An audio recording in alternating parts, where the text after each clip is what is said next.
Well, the guilty verdict for the Minnesota police officer in the murder of George Floyd is still resonating in Canada, including on Parliament Hill and with politicians. Minneapolis police officer Derek Chauvin was led from the courtroom in handcuffs after being found guilty of murdering George Floyd by kneeling on his neck for more than 9 minutes. The guilty verdict is seen as a step forward in the fight against racial injustice, but only a step.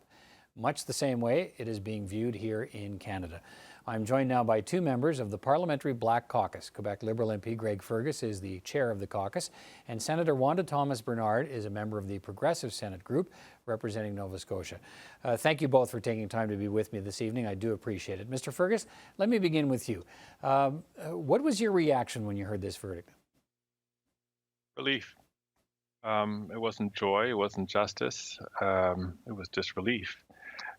Too often we've seen in many cases where, in the case of the United States, African Americans have been killed by police officers.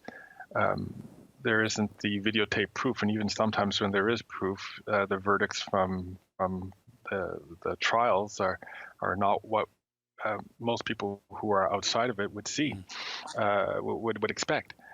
So it was really relief that the evidence and the verdict matched up. Senator Thomas-Bernard, what about you? What was your reaction when you saw this verdict come down? I agree with MP Fergus. I felt a sense of relief because I was very worried that there would not be a guilty verdict. And then, of course, worried about the impact that would have around the world, because the murder of George Floyd certainly set off a global awakening about the reality of police brutality against African people. So the evidence that we had, thanks to the bravery of this young woman, and I'd like to say her name, Darnella Frazier, this 17-year-old videotaped that. And she was in the presence of her very young cousin. So I felt a sense of relief because I hope that for those directly involved who witnessed it, I hope that it brings them a bit of peace. And also for Mr. Floyd's family, but for all of us who witnessed this over and over and over again. Right. I felt a sense of relief. Mr. Fergus, why is this verdict in the United States so important to a Canadian audience? I think it's so important to every audience around the world. I have to tell you, Peter, that when that videotape had come out, it really sent a message. It sent a message that my life doesn't matter. It doesn't count. And it was traumatic to watch that. It sent me into a depression. And the only way I got out of it was seeing so many other people, not just blacks, but a lot of my fellow Canadians, white Canadians, stand up and say, that's just not on. And to see that same movement, not only in Canada, but around the world, people saying that just doesn't matter, that's just not a reality we want to be part of anymore. We can see that racism kills, and we want something to be done so that we can live in a better society. That's what brought me out of it. Okay.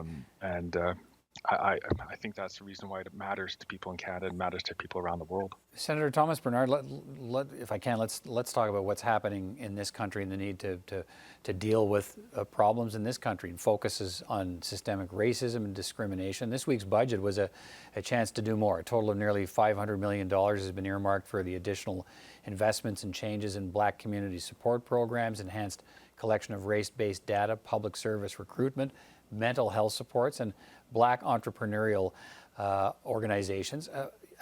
Do you believe that's the kind of spending that will begin to help to deliver change? That's part of it.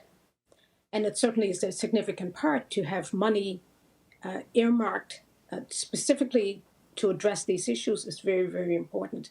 Now, of course, the rollout of that in terms of how it happens, how funds are allocated, the conversations that need to happen within communities to ensure that the right actions are being targeted to the right communities in ways that are really going to make a difference.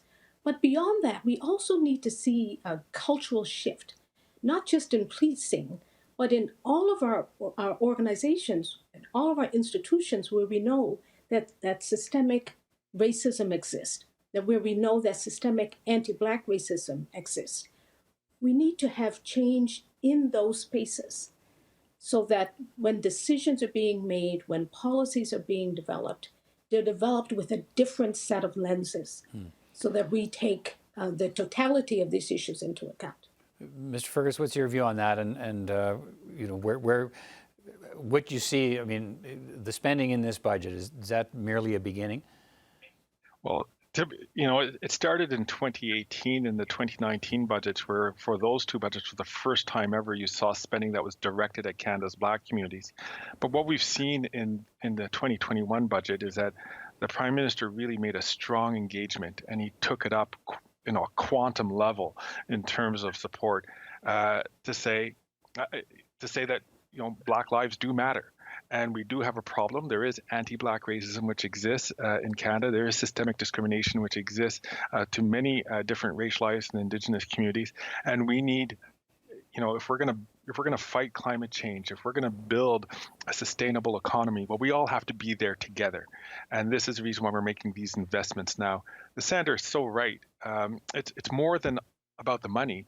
It's also about the attitudes that we have, and that changing people's minds and hearts on how they see Black communities and how the Black community sees ourselves as well. And I know after traveling this country, this great country, that, you know, Black people want to contribute to the prosperity of our country.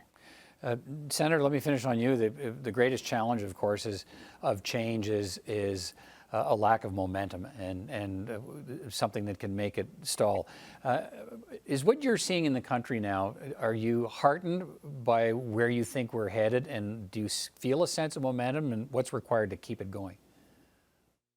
I feel a sense of critical hope, and that's important. That can shift for me, and I think it's a shift for others when you feel a sense of hope, a sense of critical hope, then you feel that change will happen.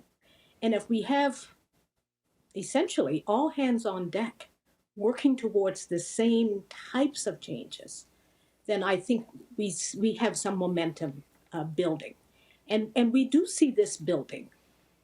We need more.